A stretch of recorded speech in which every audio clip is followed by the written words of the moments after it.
हाँ जी, क्या हाल है? आ गए हैं वापस। यस, और एक नई वीडियो लेकर के आ गए हैं आज हम।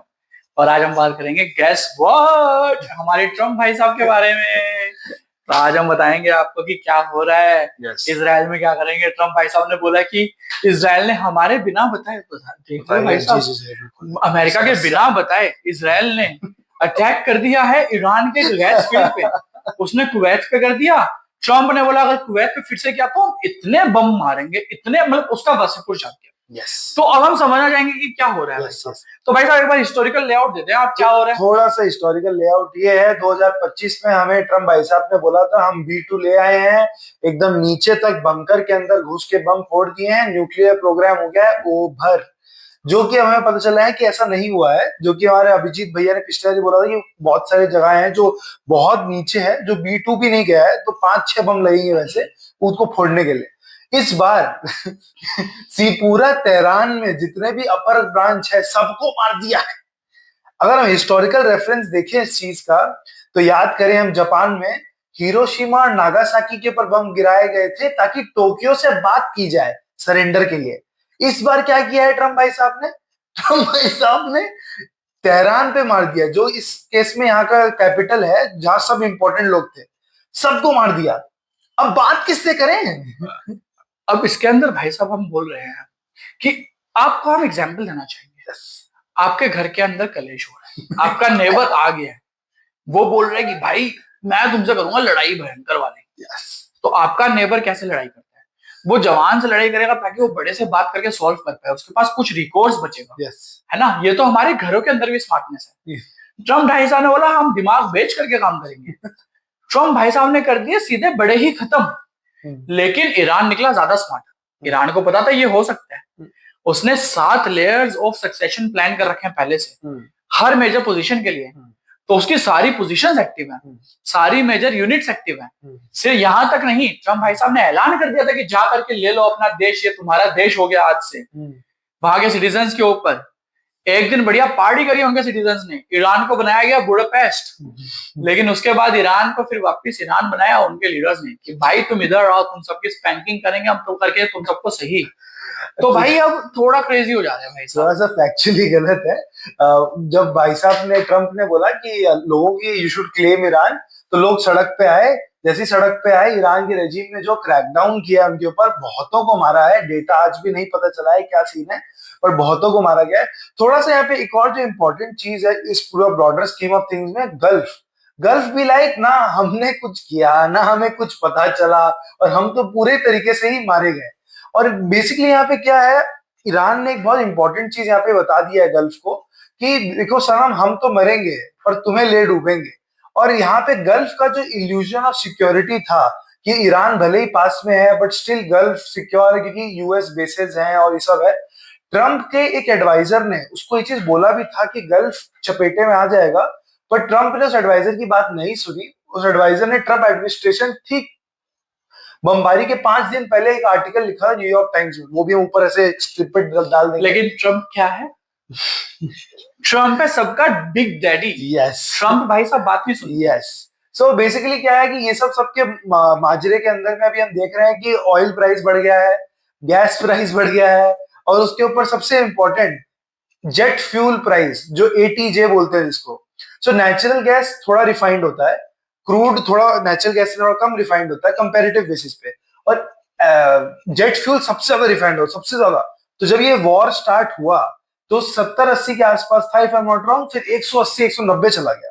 दैट शोड कितना तहलका मच गया है। दूसरा, Dubai is a transit point बहुत सारी फ्लाइट्स के लिए। वो एक transit point as a whole हवा में है, क्योंकि हो तो रहा है ट्रांजिट बट अभी बमबारी गिर रहा है। रियाद, कुवैत, ओमान, ओमान तो ईरान को हेल्प कर रहा है नेगोशिएट करने में अमेरिका के साथ, उस पर ही बम गिरा है। दिस शोज ईरान का जो IRGC है, IRGC वहां का मिलिट्री थोड़ा डिफरेंट है, वहां का अलग मिलिट्री है। IRGC आयतुल्ला जो है, जो मारा गया है खमीनी, उसका आर्मी है, personal army, division of power है। वो किसी और वीडियो में आपको और डिटेल में समझाएंगे, पर कहने का मतलब क्या है, IRGC अब इंचार्ज है। IRGC सारा ऑयल रूट्स और सब कुछ इंचार्ज है।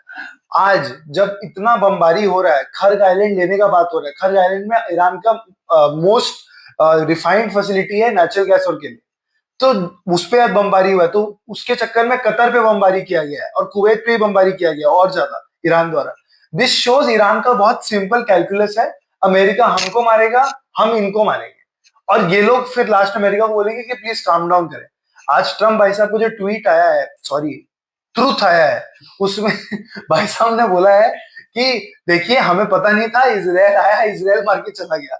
क्या आपको भरोसा हो रहा है इस बात पे? आई डोंट थिंक ट्रम्प भाई साहब को खुद भरोसा हो रहा है इस बात के ऊपर में। इजराइल बिना बताए ट्रम्प को कुछ भी कर देगा क्या? थोड़ा आई सा थिंक तो अनरियलिस्टिक हो गया वो है। अब रिस्पॉन्सिबिलिटी हटाने की चीज है, क्योंकि यस अमेरिका अब ये नहीं बोलना चाहता कि भाई हमसे मैसअप हो गया। यस यस अमेरिका बोलना चाहता है कि भाई हम रिस्पॉन्सिबल हैं, यस हम तो बहुत अच्छा काम कर रहे थे। Yeah. ट्रम्प भाई साहब का पीस तो गया, नोबेल प्राइज तो नहीं मिल रहा है ट्रम्प भाई साहब को किसी भी सिनारियो में। मैं समझ नहीं पाता हूँ किसी इंसान को। वो इंसान अवार्ड लेना चाहता है कि उसने लड़ाइयां रुकवाई हैं, लेकिन एक लड़ाई चालू करवा के कैसे अवार्ड मिलेगा उसको? अब तीन इंपॉर्टेंट चीजें हैं इसके अंदर में भी। एक तो ये है कि जो एलपीजी वाला क्राइसिस है, क्रूड ऑयल जो है वो उतना बड़ा इशू नहीं है इंडिया के लिए, क्योंकि क्रूड ऑयल तो रशिया से भी आ रहा है और वेवर मिल गया इंडिया को भी, और सबको मिल जाएगा धीरे धीरे जो भी रशिया से ले सकता है। कहने का मतलब क्या है कि एलपीजी जो है 50% इंडिया खुद बनाता है मतलब खुद के निकालता है, और 50% बाहर से आता है। तो कतर, ईरान यहाँ से आता है। धीरे धीरे इंडिया काम कर रहा है। India is still in a very good position comparative basis. आपको मैं एक एग्जांपल देता हूँ, ताइवान में 50% से ज्यादा उनका इलेक्ट्रिसिटी नेचुरल गैस से बनता है, और बाकी का उनका जो इलेक्ट्रिसिटी मिक्स है उसमें 30% क्रूड ऑयल से है। तो बेसिकली कहने का मतलब है बहुत क्लियर है कि सप्लाई चेन हिट हो गए हैं और सब कुछ हो गया है। बट क्या आप इस वॉर को खत्म होते देखते हैं? मेरा जो पर्सनल रीडिंग है वो है नहीं। उसका एक बहुत क्लियर लॉजिक है। ये एक सेकेंड प्रेसिडेंसी है, सेकेंड टर्म प्रेसिडेंसी है, और इसके अंदर में वो सेकेंड ईयर में है, तो मिड टर्म आने वाला है। Trump Babu needs a W right now, बहुत जोर से उनको एक जीत चाहिए। और वो भी जब जब ट्रम्प भाई साहब ने लड़ाई एंड इतने देशों को लेकर के लड़ाई, जो पहली लड़ाई हुई जिसमें इतने देश एक साथ इकट्ठे हो गए हैं। यस तो बेसिकली एक वर्ल्ड वॉर 3 की स्टार्टिंग कर दी ट्रम्प भाई साहब ने। यस कभी भी वर्ल्ड वॉर के टाइम पे पता नहीं चलता कि वो वर्ल्ड वॉर थी, यस वो हमेशा बाद में वर्ल्ड वॉर कहलाती है। और जितने देश यहाँ पे मिले हैं, it is practically world war 3 जो कि भाई साहब ने चालू कर दी है। थोड़ा सा डिसएग्री करूंगा यहाँ पे, वर्ल्ड वॉर अभी तक मैं नहीं गिनूंगा इसे। उसका रीजन ये है क्योंकि ये जितने भी गल्फ के देश हैं वो लोग अभी तक मारामारी पे उतरे नहीं है। उनका रीजन बहुत सिंपल है कि ईरान पागल है पर उन्हें कल काम करना है, और अगर आज वो ईरान को ज्यादा जोर से मार देंगे तो ये फिर सदियों सदियों तक का वो दुश्मनी रह जाएगा। मैं कहना चाहूंगा ये जैसे हिटलर ने शुरू में अटैक करने चालू करे थे, वो वाली स्टेज है। यस तो हम बोलेंगे कि भाई मैं तो बोल दूंगा कि अगर ये ऐसे चल रहा तो ये वर्ल्ड वॉर में कन्वर्ट हो जाएंगी। यस फिर हम सब की देखो, मैं बताना चाहूंगा, ठीक है, मेरी जनरेशन जब हम थोड़ा कुछ जीवन में अच्छा करने जाते हैं, दुनिया बोलती है वेट अ मिनट। अब जो वेट अ मिनट हुआ है ये नहीं सहन हो रहा। तो मैं कहना चाहूंगा भाइयों और बहनों, सांसें थाम लो, rough waters are ahead. Yes yes last point, इसके बाद वीडियो समाप्त करेंगे आज कहीं पे, कि मार्केट भी आप देख ही रहे हैं कि किस तरीके से नोज डाइव कर रहा है। बिल्कुल ही आज आरबीआई ने एक सर्कुलर भी निकाल दिया है कि एचडीएफसी के ऊपर जो भगदड़ मची थी, ऐसे पैनिक सेलिंग हो रहा था कि HDFC is a full proof sound company, कोई दिक्कत नहीं है। देखिए वॉर का समय है, अनसर्टिनिटी है, चीजें ऊपर नीचे। टॉप गेनर कौन है वैसे आपको मालूम है? कौन है जी?